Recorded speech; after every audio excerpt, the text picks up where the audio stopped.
So what's up mga silingans, for today's video atong video karon ang pag-upod og livestock gikan sa LGU Valencia para sa PWD sector o mga malnourished residents sa Valencia.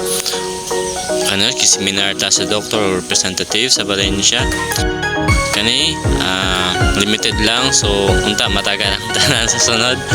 So sana all na lang sa nakadawat, diba? Pero dito magmahay kay ang nakadawat karon magbayad sila og gikan sa anak niya para napod sa uban nga gusto magbuhi og livestock. So sa putangan na sortehan na pilian nga makadawat niini.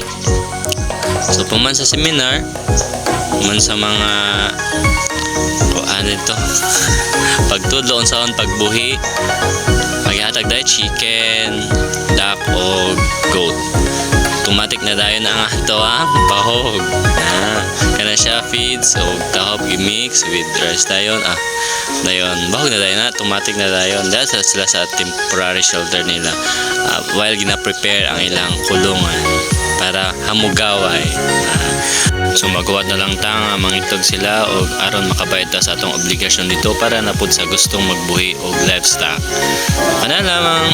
Please don't forget to follow for more updates. Daghang salamat.